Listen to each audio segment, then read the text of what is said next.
നമസ്കാരം. P K മീഡിയയുടെ life ചാനലിൽ ഒരു പുതിയ വീഡിയോയിലേക്ക് അവർക്കും ഹൃദ്യമായ സ്വാഗതം.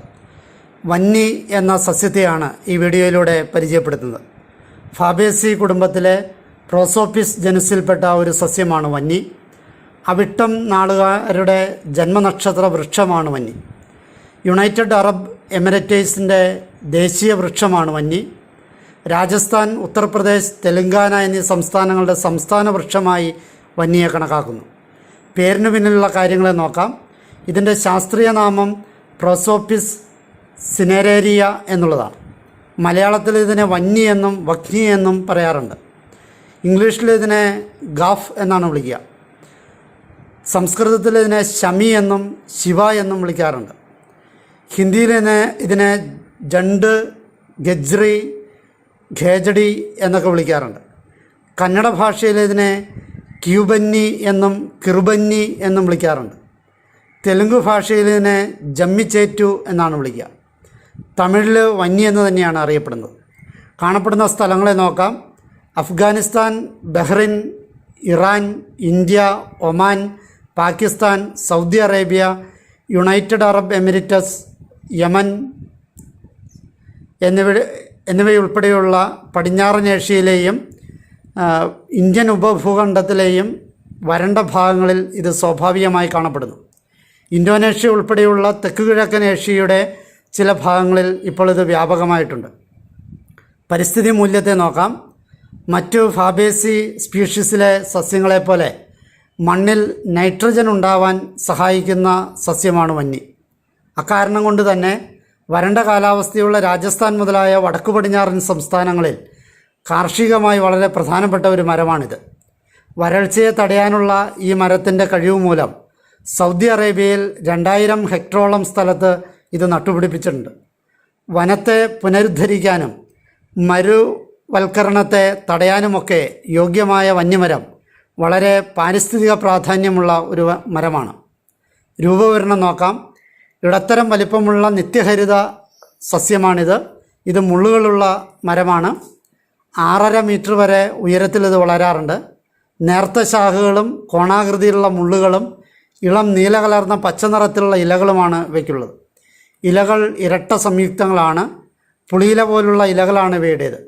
വേനൽക്കാലത്തിന് മുമ്പ് ഇത് പുതിയ തളിരിലകൾ ഉൽപ്പാദിപ്പിക്കും. പൂക്കൾക്ക് ചെറിയ വലിപ്പവും മഞ്ഞ അല്ലെങ്കിൽ ക്രീം നിറമുള്ള വെള്ള നിറവുമാണ്. മാർച്ച് മുതൽ മെയ് മാസം വരെയാണ് പൂക്കാലം. കായ്കൾ ഉടനെ തന്നെ രൂപപ്പെടുകയും 2 മാസത്തിനുള്ളിൽ കായ്കൾ പൂർണ്ണ വലിപ്പം കൈവരിക്കുകയും ചെയ്യും. വന്നിയോട് സമാനമായ വിടത്തൽ എന്ന ഒരു ചെടി തമിഴ്നാട്ടിൽ ധാരാളമായിട്ട് കാണപ്പെടുന്നുണ്ട്. പക്ഷേ അതിൻ്റെ പൂക്കൾക്ക് അല്പം വ്യത്യാസമുണ്ട്. ഇനങ്ങളെ നോക്കാം. വന്യമരം പല ഇനങ്ങളുണ്ട്. പല രാജ്യങ്ങളിലും പല രീതിയിൽ ആണ് വന്യമരങ്ങൾ കാണപ്പെടുക. അതിൻ്റെ അർത്ഥം പല ഇനങ്ങളുണ്ടെന്നാണ്. പക്ഷേ ഗുണങ്ങൾ ഏകദേശം എല്ലാത്തിനും തുല്യമാണ്. പൊതു ഉപയോഗങ്ങളെ നോക്കാം. ഇതിൻ്റെ കുരു ഭക്ഷ്യയോഗ്യമാണ്. ഇതിൻ്റെ ഇല നാൽക്കാലികൾക്ക് തീറ്റയാണ്. കുതിര, ആട്, പശു എന്നിവയൊക്കെ ഇതിൻ്റെ ഇല തിന്നാറുണ്ട്. തടി നല്ല വിറക് നൽകുന്നതാണ്. നല്ല ചൂടുള്ള വിറകായിരിക്കും ഇതിൻ്റെ തടി. അതുകൊണ്ട് തന്നെ കടുപ്പമുള്ളതുകൊണ്ട് കരി ഉണ്ടാക്കാനായിട്ട് ധാരാളമായിട്ട് ഉപയോഗിക്കാറുണ്ട്. വിശ്വാസവും ആചാരങ്ങളുമായിട്ട് ബന്ധപ്പെട്ട കാര്യങ്ങളെ നോക്കാം. അവിട്ടം നാളുകാരുടെ ജന്മനക്ഷത്ര വൃക്ഷമാണ് വന്നി. ഇതിൻ്റെ വിറക് യാഗാഗ്നി ഉണ്ടാക്കാനായിട്ട് ഉപയോഗിക്കാറുണ്ട്. ഇന്ത്യയുടെ വിവിധ ഭാഗങ്ങളിൽ ആഘോഷിക്കുന്ന ദസറ ഉത്സവത്തിൻ്റെ 10ാം ദിവസത്തിൽ വന്നി എന്ന വൃക്ഷത്തിന് വലിയ പ്രാധാന്യമുണ്ട്. ചരിത്രപരമായി നോക്കുമ്പോൾ രജപുത്ര രാജാക്കന്മാരും പുരോഹിതന്മാരും വന്യമരത്തിൻ്റെ ചുവട്ടിൽ പൂജകൾ ചെയ്യുന്നത് കാണാൻ സാധിക്കും.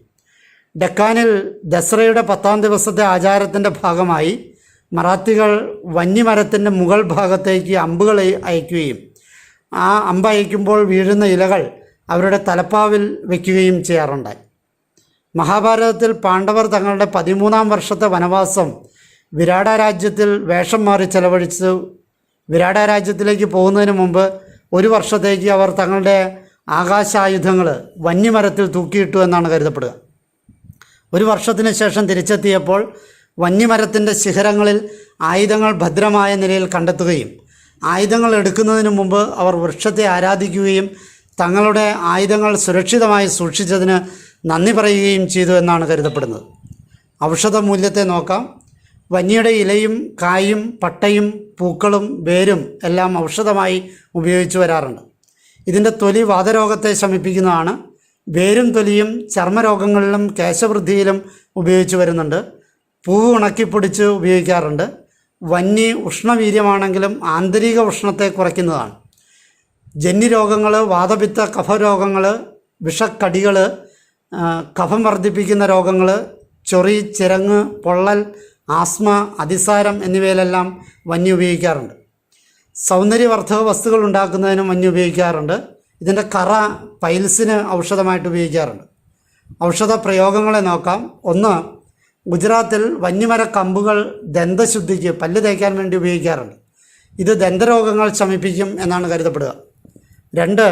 വന്യമരത്തിൻ്റെ ഇലയും പിഞ്ച് അത്തിയും നിഴലിൽ ഉണങ്ങി പൊടിച്ചു വെച്ച് അതിലല്പം എടുത്ത് എരുമപ്പാലിൽ ഇട്ട് കഴിഞ്ഞാൽ ആ എരുമപ്പാൽ പിരിഞ്ഞു വരും.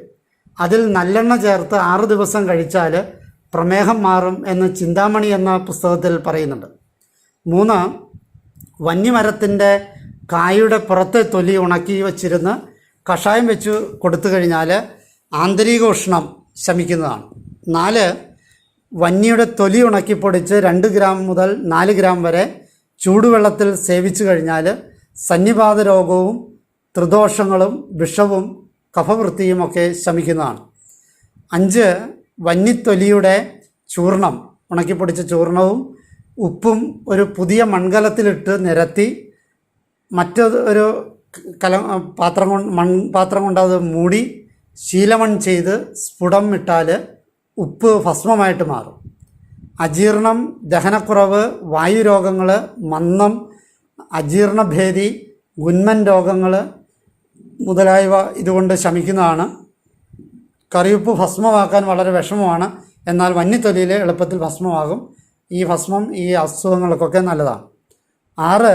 വന്യമരത്തിൻ്റെ ഇലയുടെ നീര് 350 മില്ലി എടുത്തിട്ട് അതിൽ 350 മില്ലി നറുനെയ്യ് ചേർത്ത് 75 ഗ്രാം വെളുത്ത കുന്തിരിക്കം കൽക്കമായി കാച്ചി അരിച്ച് രോഗാനുസരണം 5 മുതൽ 10 മില്ലി വരെ രാവിലെയും വൈകിട്ടും അകത്ത് സേവിച്ചു കഴിഞ്ഞാൽ അസാധ്യമായ അസ്ഥിസ്രാവവും ചൊറിചിരങ്ങുകളും പരിക്കുകളും ഒക്കെ അതുപോലെ തന്നെ ദേഹത്തുണ്ടാകുന്ന കട്ടിപ്പുകളും ഒക്കെ ശമിക്കുന്നതാണ്. ഈ നെയ്യ് വെള്ളം ചേർത്ത് കടഞ്ഞെടുത്ത വെണ്ണയും മേൽപ്പറഞ്ഞ രോഗങ്ങൾക്ക് ഉപയോഗിക്കാറുണ്ട്. 7. വന്നിയുടെ തൊലി കഷായം വെച്ച് കഴിച്ചാൽ വിഷബാധയ്ക്ക് നല്ലതാണ്. 8. തൊലിയുടെ കഷായം കഴിച്ചാൽ അതിസാരം, മൂലക്കുരു, കൃമിരോഗങ്ങൾ എന്നിവ മാറും. തേൾവിഷബാധയിൽ ഇത് വളരെ ഫലപ്രദമാണ്. 9. വിത്ത് കത്തിച്ചെടുക്കുന്ന ചാരം പൂശിക്കഴിഞ്ഞാൽ അമിത രോമ വളർച്ച തടയാനായിട്ട് സാധിക്കും. ചരിത്രപരമായ കാര്യങ്ങളെ നോക്കാം. AD 1730 രാജസ്ഥാനിലെ ജോധ്പൂരിനടുത്തുള്ള ഖജർലി ഗ്രാമത്തിലൂടെ മഹാരാജ അഭയ് സിംഗ് തൻ്റെ പുതിയ കൊട്ടാരത്തിലേക്ക് വഴിയുണ്ടാക്കാൻ വന്യമരങ്ങൾ വെട്ടാൻ ഉത്തരവിട്ടു. മരങ്ങളെ സംരക്ഷിക്കാനുള്ള ശ്രമത്തിൽ